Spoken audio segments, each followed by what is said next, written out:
पटना में नीट छात्रा की मौत के बाद अब एक के बाद एक खुलासे सामने आ रहे हैं, जहां एक और इस केस को पुलिस वालों की तरफ से भी दबाने की कोशिश की गई। इसे आत्महत्या कहा गया, लेकिन जब से पोस्टमार्टम रिपोर्ट सामने आया और पुलिस वालों पर ही सवाल खड़े होने लगे, सत्ता पक्ष पर सवाल खड़े होने लगे, इसके बाद एसआईटी का गठन किया गया। और ऐसे में अब एसआईटी गठन के बाद एक के बाद एक खुलासे सामने आ रहे हैं और बड़ा खुलासा नीट छात्रा की मौत से सामने आया है, जिसमें नीट छात्रा और मकान मालिक यानी पीजी के ओनर का लोकेशन सेम बताया गया है। और ऐसे में आपको यह भी बता दें कि अब जब छात्रा की मौत के बाद उसके मोबाइल को भी जांच किया जा रहा है कि आखिर किसको कॉल गया था, कितनी बार गया था और कहां कहां वो गई थी, लोकेशन भी चेक किया जा रहा है। तो अहम सुराग मिला है। क्या कुछ मामला है वो आपको पूरे विस्तार से बताते हैं। नमस्कार, मैं कोमल और आप देख रहे हैं दर्श न्यूज। देखिए, आपको बता दें कि नीट की छात्रा 5 जनवरी को जहानाबाद से पटना लौटी। इस बीच उसका लोकेशन जहानाबाद से पटना का रहा और ऐसे में वही same location PG owner Manish Ranjan का भी रहा। आपको बता दें कि नीट छात्रा की मौत के बाद अब बिहार में काफी हंगामा देखने को मिला। उनके परिजन, पीड़ित परिवार लगातार इंसाफ की मांग कर रहा था, लेकिन पुलिस प्रशासन ही इस केस को बंद करने पर तुले थे। और पीड़ित परिवार का यह आरोप था कि यह पैसों का खेल है, पैसे दिए जा रहे हैं, जिस वजह से पुलिस प्रशासन भी कार्रवाई नहीं कर रही है। लेकिन जब पोस्टमार्टम रिपोर्ट आता है, इसके बाद पुलिस वालों का पूरा बयान पलट जाता है और इसके बाद वो भी ये मानते हैं कि उस बेटी के साथ दुष्कर्म हुआ। लेकिन इसके बाद अब एक के बाद एक खुलासे हो रहे हैं, जिसमें नीट छात्रा की कौन, आखिर किसने ये काम किया, कौन ऐसे दरिंदे हैं, इन सभी को पकड़ने के लिए अब एसआईटी का गठन भी किया गया और खुद सम्राट चौधरी ने ये एसआईटी का गठन किया। लेकिन सबसे बड़ी बात है कि बिहार की बेटी को 16 से 17 दिन बीत चुके हैं, लेकिन अभी तक इंसाफ नहीं मिला। ये कहीं ना कहीं पुलिस प्रशासन और सत्ता पक्ष की गैर मौजूदगी को दर्शाता है और उनकी कार्रवाई, कार्यप्रणाली को भी दर्शाता है कि आखिर बिहार में बेटियां सुरक्षित नहीं है। और साफ तौर पर कोई भी देख सकता है, बेटियों को अब डर हो गया है कि वो अब सुरक्षित नहीं है। जिस तरीके से कार्रवाई नहीं की जा रही है, पुलिस प्रशासन ही केस को दबाने का काम कर रही है, तो ऐसे में बेटियां सुरक्षित कैसे होंगी। यही अब इस एंगल में नया मोड़ सामने आया है, जिसमें मनीष रंजन का भी लोकेशन सेम बताया गया है। आपको बता दें कि नीट की तैयारी करने वाली जहानाबाद की छात्रा के मौत के मामले में एसआईटी रविवार को राजेंद्र नगर रोड नंबर प्रभात मेमोरियल हॉस्पिटल पहुंची। वही छात्रा के अस्पताल में भर्ती होने से डिस्चार्ज तक के कागजात को भी देखा और उसको जब्त भी किया। वहीं आपको बता दें कि डॉक्टरों के इलाज के तरीकों की जांच भी विशेषज्ञों से करवाई जाएगी और डॉक्टरों से भी लगभग 1.5 घंटे तक पूछताछ की गई।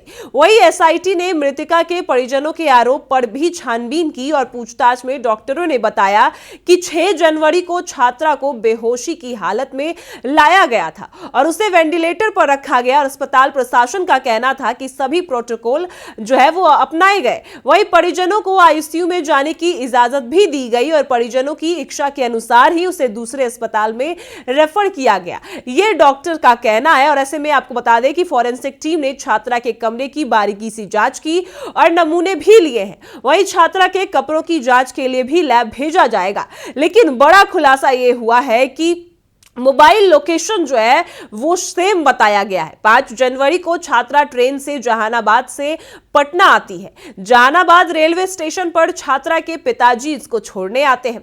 छात्रा का मोबाइल लोकेशन उस दिन जहानाबाद से पटना की ओर बताया, जबकि मामले में गिरफ्तार शंभू गर्ल्स हॉस्टल के मालिक यानी मनीष रंजन का भी मोबाइल लोकेशन उस दिन जहानाबाद से पटना की ओर आने का है।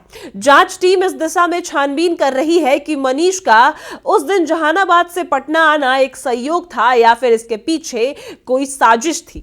मनीष मूल रूप से जहानाबाद जिले का ही रहने वाला है और पुलिस का कहना है कि पूछताछ के लिए उसे रिमांड पर भी लिया जाएगा। वहीं मृतका का प्रारंभिक उपचार राजेंद्र नगर स्थित सहज अस्पताल में भी किया गया था।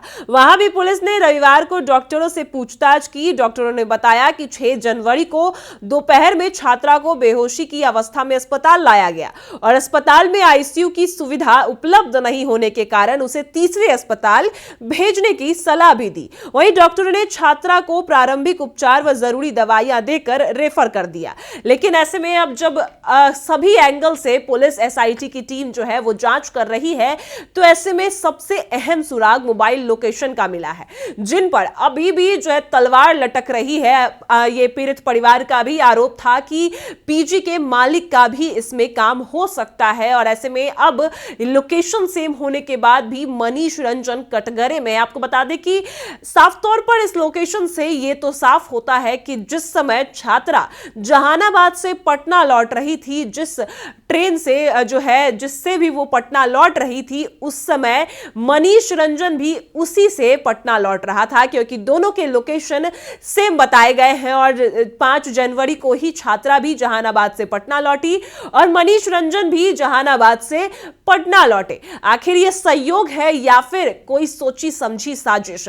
इसको लेकर भी कई खुलासे हो रहे हैं, कई धीरे धीरे जो है नया मोड़ सामने आ रहा है। लेकिन कहा यह जा रहा है कि बिहार की बेटी को इंसाफ मिलने में काफी देर हो रहा है। लेकिन आपको यह भी बता दें कि अब पुलिस हर एंगल से जांच कर रही है, पीड़ित परिवार से भी मिलने गई, और ऐसे में जो मृतका है, जो बच्ची है, छात्रा है, उसके मोबाइल का भी जो है लोकेशन देखा जा रहा है। और ऐसे में जो भी नंबर, जो भी कॉल किए गए हैं 2-3 दिन के अंतराल में, जितने लोगों को भी कॉल किया गया है, सभी कॉल डिटेल्स की भी छानबीन की जा रही है। और साफ तौर पर आपको यह भी बता दें कि अब पुलिस नए नए सिरे से जांच कर रही है, जिसमें यह लोकेशन काफी अहम सुराग माना जा रहा है, बड़ा सबूत माना जा रहा है, क्योंकि जिस तरीके से मनीष रंजन का नाम सामने आ रहा है, और मनीष रंजन पटना के शंभू गर्ल्स हॉस्टल का ओनर है, और साफ तौर पर यह बातें भी सामने आई कि आखिर मनीष रंजन इतना अमीर और इतनी संपत्ति उसने कहां से लाई। और अब जब लोकेशन भी सेव हुआ है, तो साफ तौर पर यह कटघरे में खड़ा हो चुका है मनीष रंजन, जो शंभू गर्ल्स हॉस्टल का ओनर है। और अब साफ तौर पर उसी पर तलवार लटक रही है, आगे क्या खुलासा होता है, क्योंकि यह तो देखा जा रहा है कि यह महज संयोग नहीं हो सकता कि जिस दिन वो छात्रा जहानाबाद से पटना लौट रही थी, और उसी दिन मनीष रंजन भी जहानाबाद से पटना लौट रहे थे।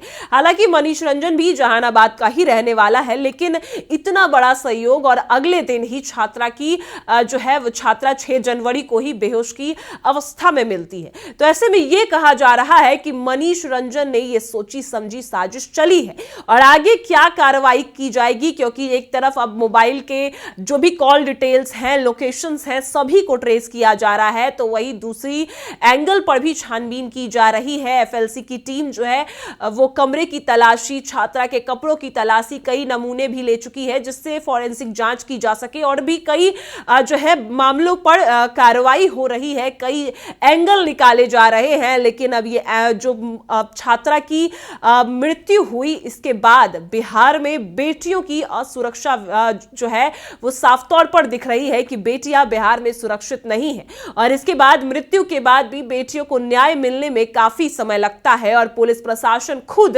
इस मामले को दबाने का काम करता है, और जब तक उन पर सवाल खड़े नहीं होते तब तक वो अपना काम सही तरीके से नहीं करते। जब तक अगर पोस्टमार्टम रिपोर्ट सामने नहीं आता, अगर उस बच्ची की जो पोस्टमार्टम रिपोर्ट में ये सामने नहीं आता कि उसके साथ दुष्कर्म हुआ है, तो पुलिस वाले कभी ये जांच नहीं करते। और जब इतना हंगामा, अगर जनता सड़कों पर नहीं उतरती, तो शायद ये बच्ची को कभी न्याय नहीं मिलता। अब सभी को आस है कि इस बच्ची को जल्द से जल्द न्याय मिले। अब आगे क्या कार्रवाई होती है, लेकिन बड़ा सबूत हाथ लगा है कि लोकेशन सेम है, छात्रा का भी और उस पीजी के ओनर मनीष रंजन का भी। अब आगे जो भी कार्रवाई होगी वो भी आपको बताएंगे। फिलहाल इस खबर में इतना ही। आप देख रहे हैं दर्श न्यूज।